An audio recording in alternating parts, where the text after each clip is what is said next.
ஏமா கொஞ்சம் இருங்களேன். நான் தப்பா நினைச்சுக்காதீங்க. நீங்க தினம் இந்த பக்கம் போயிட்டே இருக்கீங்களா? என்ன ஏதுன்னு கேட்கணும்னு நான் நினைக்கிறேங்க. நான் ஒண்ணுமே முடியல, இப்பதான் கேட்கிறேன்.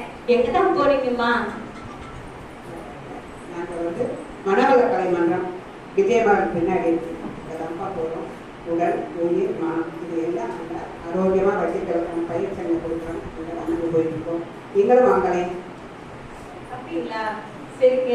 நானும் வந்து சும்மாவே உட்கார்ந்துருக்கும். மனசு ரொம்ப வெறுமையாகவும் குழப்பமாகவுமே இருக்கு.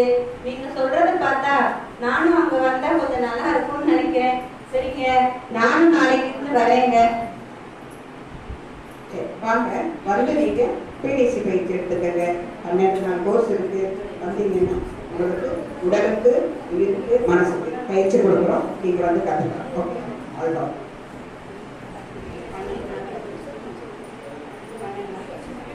இப்போ பிடிசி பயிற்சிங்கிறது 12 நாளா நடக்குது.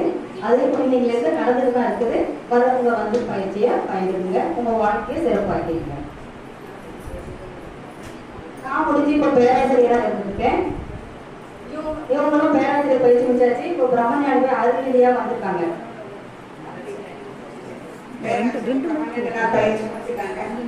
உங்களுக்கு எப்படி இருக்கு 12 நாள் பயிற்சி? நல்லா இருக்குங்க. உடம்பு கொஞ்சம் நல்லா லேசா இருக்குது. நல்லா சுறுசுறுப்பா இருக்குது.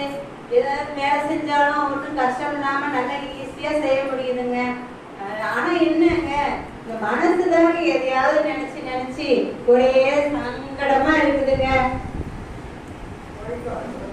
மனசுதாங்க எல்லாத்துக்குமே காரணம். மனசு இல்லைன்னா ஒன்றுமே இல்லை. நமக்கு எண்ணம் இல்லைன்னா எதுவுமே இல்லைன்னு சொல்லுவாங்க.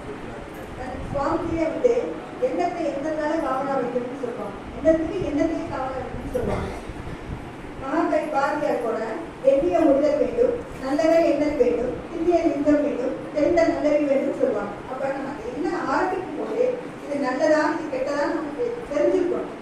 நம்ம என்ன நினைக்கிறோமோ அதுதான் செயல்படும். எண்ணம், செயல், சொல் இது 3 கலந்துதான் இருக்கும். அதனால நம்ம நினைக்கக்கூடிய நினைப்ப வந்து சரியா இருக்கணும், நல்லதா இருக்கணும் அப்படிங்கிறத நீங்க தெளிவா தெரிஞ்சுக்கணும்னா மனவளக்கலை மன்றத்துக்கு வாங்க. இன்னும் விரிவா எண்ணத்தை எப்படி ஆராயணும்னு சொல்லி தருவாங்க. அங்க வந்து நாங்க அகத்தாய் பயிற்சி கற்றுக்கிறோம். நீங்க சொல்றதெல்லாம் ரொம்ப நல்லா இருக்குங்கம்மா. ஆனா இதுல நிறைய தெரிஞ்சுக்கணும் போல இருக்குது. பரவாயில்லைங்க. உங்ககிட்ட சொல்றதுக்கு என்னங்க, உங்ககிட்ட சொல்றதுக்கு என்னங்க, எங்க வீட்டுல கொஞ்சம் பிரச்சனையாவே இருக்குதுங்க. என் பசங்க வந்து